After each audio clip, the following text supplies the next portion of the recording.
Olá, seja mais uma vez muito bem-vindo aqui ao canal do Ayrton Broto.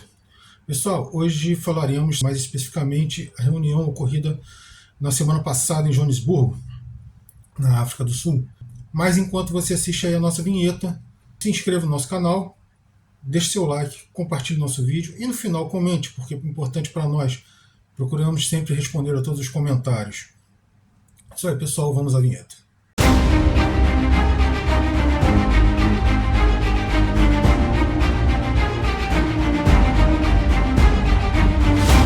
Pois é, pessoal. Semana passada, em Joanesburgo, na África do Sul, tivemos a reunião de cúpula dos BRICS. Além dos 5 países originais, mais 62 países estiveram presentes. Muitos deles, talvez a grande maioria, com seus chefes de Estado presentes. E muitas conversas foram realizadas nesse encontro. Muitos negócios, muitas organizações e muitos acordos geopolíticos também, muitos avanços nessa área. Começamos pelo início do mês, onde uma reunião prévia de ministros dos BRICS originais, os 5 países, Brasil, Rússia, Índia, China e África do Sul, resolveram, por unanimidade, como são todas as resoluções do grupo, que os países membros dariam mais atenção a pequenas e médias empresas, confrontando aí já diretamente o que dizem os think tanks da OTAN e do Ocidente, que dão privilégio às grandes empresas. Pois bem, a primeira resolução já antecede a cúpula ocorrida em Joanesburgo. Na própria cúpula, Putin não apareceu. 2 motivos principais. Primeiro, ele está liderando um país que está em guerra, né? Embora ele chame de operação militar especial, o fato é que é uma guerra contra a Ucrânia e a própria OTAN. E até o momento, Ucrânia e OTAN não estão se dando muito bem nisso aí. Mas claro que quando você está em guerra, você não pode abandonar seu país, como faz, por exemplo, Zelensky a todo momento. Você tem que estar ali, porque a sua presença é importantíssima. O segundo motivo foi essa pataquada aí do chamado Tribunal Penal Internacional de decretar uma prisão do Putin com justificativas aí em crimes de guerra. Mas como o Brasil e a própria África do Sul são signatários desse tribunal, para não constranger, não criar problemas, o Putin resolveu não aparecer. Até porque já tinha um procurador lá na África do Sul pedido a prisão dele caso ele aparecesse, aquelas maluquices que alguns que gostam de aparecer fazem, né? Claro que a África do Sul dificilmente iria cumprir uma ordem dessa, afinal de contas ninguém quer receber um míssil pela cara por um ato idiota. Mas para evitar constrangimentos, ele optou por não ir. Então continuamos aqui. Na cúpula, 2 foram as resoluções principais. Primeiro, o aumento do BRICS. Vamos lá. Entraram no BRICS Emirados Árabes Unidos, Arábia Saudita e Irã, no Oriente Médio. Na África, adentraram também Etiópia e Egito. E na América do Sul, adentrou a Argentina. Essa, vamos falar um pouquinho mais especificamente para frente. A outra decisão, que não é definitiva, é continuarem trabalhando pela substituição do dólar nas relações comerciais entre os membros e entre outras relações comerciais também dos membros do grupo. Então, aos poucos, eles pretendem substituir o dólar por moedas locais e também estão trabalhando numa moeda única de trocas comerciais. Isso é um processo que leva tempo, não é uma coisa que você faça, senta, vamos resolver, fazemos. Não é assim, você tem que fazer muitos estudos, você tem que levar muita coisa em conta e por isso é uma situação que aos poucos, muito aos poucos, se avança. O próprio euro na União Europeia levou anos sendo gestado e olha que já tinha uma relação muito mais sedimentada do que a dos BRICS. Então, isso vai ser feito com calma. Por enquanto, de efetivo é que o yuan está substituindo o dólar em várias negociações bilaterais. principalmente no petrodólar. Se isso ocorrer também com outros países exportadores de petróleo, o dólar vai sofrer um baque muito mais forte do que já sofreu até o momento. Mas isso tudo também tem que ser devagar, porque você não pode simplesmente derrubar a economia dos Estados Unidos de uma hora para outra, porque isso geraria um caos não só nos Estados Unidos, mas muito maior do que já tem causado em nível mundial. Bom, sobre a Argentina, que eu falei que eu ia comentar mais especificamente, você tem uma questão muito ligada ao Brasil. Primeiro, para o BRICS é interessante. Com a adesão da Argentina, o BRICS é representado na América Latina, não especificamente na América Latina, na América do Sul. Né? Na América do Sul, ele é representado praticamente por 65% da população e abrange 65% do território, mais ou menos isso. Com toda essa representatividade e com mais alguns outros países já se manifestando em aderir ao bloco, como a Venezuela e a Bolívia, que provavelmente terão a adesão deles confirmada na próxima cúpula, você tem uma parte muito expressiva do continente de riquezas sendo parte do bloco econômico e geopolítico também, porque começam a agir de forma geopolítica mais fortemente.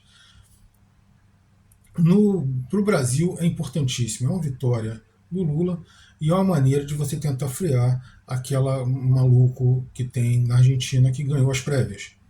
Dependerá de muita coisa, mas aquele Javier Milei ganhou as prévias e é um neoliberal total, né, o chamado, o pessoal chama de woke, né, que quer cortar relações com China, que diz que não vai mais comercializar com ninguém, que tenha um viés mais comunista. Ou seja, de pragmático ele não tem nada. Ele é um ideólogo, um ideologizado patético que levaria a Argentina a um caos ainda maior do que ela já está. Né? Isso é uma ação muito bem feita do Lula e que tem de duas coisas. Ela tem intenção de duas coisas. Primeiro, frear essa subida aí do Javier Milei e consolidar o governo neoliberal que no momento comanda a Argentina. Neoliberal como Lula também é. Se vai conseguir, não sei. Não sei se vai ter tempo. De qualquer forma, a China já cancelou muitas partidas de milho e soja dos Estados Unidos, né, notadamente de milho, e provavelmente vai transferir essa compra para o Brasil e Argentina. É um incentivo a mais, quem sabe dá uma melhora aí na economia argentina e dá um fôlego a mais. Se vai dar tempo disso é que nós não sabemos, mas já é um avanço. Para o Brasil isso é importante, porque você tendo uma Argentina mais forte, você tem com quem dialogar e com quem exercer, facilitar o exercício de, de conversas na própria América do Sul, que é onde o Brasil, a princípio, pensa em exercer maior atividade. São países vizinhos e precisam estar ali com mais atenção do Brasil. Né? O Lula também, depois dessa cimeira em Joanesburgo, aproveitou para visitar outros países africanos e tentar começar a retomar os laços que foram quebrados aí pelo Temer e pelo Bolsonaro, que atendem muito mais essas ordens vindas do Atlântico Norte do que o próprio Lula. E não é que o Lula seja bonzinho e maravilhoso, não, mas isso acontece. Por último, você tem um avanço geopolítico do grupo, porque na carta final, no manifesto final do encontro de cúpula, você tem a manifestação explícita de rever algumas ordens, alguns organismos mundiais e para exprimir mais uma multilateralidade mundial. E principalmente o Conselho de Segurança da ONU, em que o grupo foi explícito em afirmar que é preciso aumentar o número de membros permanentes, e aí você tem no grupo 3 membros que pleiteiam cadeiras permanentes no Conselho de Segurança Mundial da ONU, que são Brasil, Índia e a própria África do Sul. Por fora correm Alemanha e Japão também, que pleiteiam esse tipo de avanço geopolítico para seus países. Então, o apoio do grupo a essa mudança é importante. Isso vai acabar acontecendo mais cedo ou mais tarde, porque se não ocorrer, vai acabar gerando um conflito muito mais grave do que já está acontecendo. Então seria interessante que você tivesse essas reformas pacificamente. Se elas vão ocorrer, a gente não sabe, né? Por bem ou por mal, elas deverão ocorrer. E para fechar tudo isso, nós temos aqui uma análise do resultado do encontro. O BRICS agora, com a adesão desses 6 novos membros, ele vai conter aí mais ou menos 42% da população mundial e 36% do PIB mundial. Muita coisa. Um poder muito grande concentrado na mão do BRICS. Ele já estava em par de igualdade ali economicamente com o G7, já tinha até ultrapassado um pouquinho, e agora está à frente do G7 em termos econômicos. E principalmente, o BRICS ele está com essa adesão, ele controla mais ou menos quase metade da produção de alimentos do mundo, quase metade da produção de petróleo e gás do mundo. E isso é muito importante, porque alimento e energia são o que move qualquer país, além de o potencial humano. Então, o BRICS tem um poder muito grande acumulado. O problema do BRICS é um calcanhar de Aquiles. Ele fala explicitamente na Constituição do BRICS da multipolaridade e exige uma unanimidade, um consenso entre todos os membros para a aprovação de suas resoluções e de seus caminhos a seguir. Quando você começa a ter uma formação tão abrangente, veja bem, nós temos ali no BRICS agora, neste momento, 2 potências mundiais, as 3 potências regionais, colocando o Brasil como uma, embora o Brasil tenha que avançar muito, principalmente no campo militar e na consolidação do poder interno, porque o Brasil está muito fragmentado internamente. Mas vamos colocar o Brasil assim, como potência regional.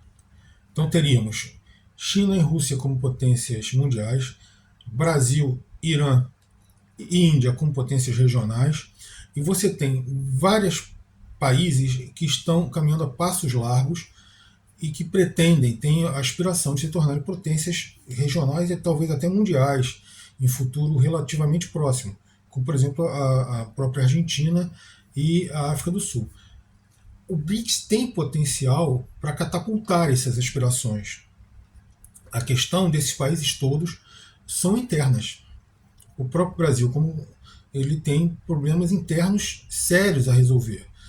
Lula, ele, apesar de eu considerar que ele faz algumas colocações que não deveria fazer, outras completamente equivocadas, porque algumas ele não estão equivocadas, mas ele simplesmente não precisava falar.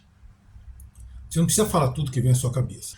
E outras são realmente equivocadas, mas ele se move bem geopoliticamente. O problema do Lula é internamente. Ele precisa consolidar o poder. Não só na parte popular, não adianta você ter uma popularidade tão grande, mas você também precisa fortalecer o seu poder de acordo com as regras de Maquiavel. Se você não puder ser amado, você tem que ser temido. Temido a ponto de que não mexam com você. A Argentina sofre um processo que já está mais adiantado até do que o do Brasil. Esses 2 países precisam rever muitas de suas posições internas se quiserem alcançar os potenciais que o seu solo e o seu povo oferecem. Então é isso, pessoal. Se o BRICS vai conseguir lidar com tanta gente heterogênea, com tantas culturas heterogêneas, com tantas religiões heterogêneas, com tantas formas de governo heterogêneos, A gente vai saber logo, porque em 1º de janeiro de 2024, esses 6 novos membros estarão adentrando o BRICS e já começarão as conversas mais profundas. E seus votos serão decisivos nas ações que o grupo tomará a partir do ano que vem. Vamos ver se a multipolaridade dará tão certo como se prevê. Sim, o Putin uma vez falou que a Rússia é multipolar. É verdade, a Rússia tem várias culturas dentro de um país só. São muçulmanos, cristãos ortodoxos, cristãos católicos, cristãos de outras vertentes, são hindus, são maoístas, são várias religiões, várias culturas. E a Rússia, de certa forma, consegue coordenar tudo isso. Coordenar a nível mundial é um novo passo que eles vão ter que dar. Isso aí, pessoal. Obrigado pela presença de vocês aqui. Até o nosso próximo vídeo.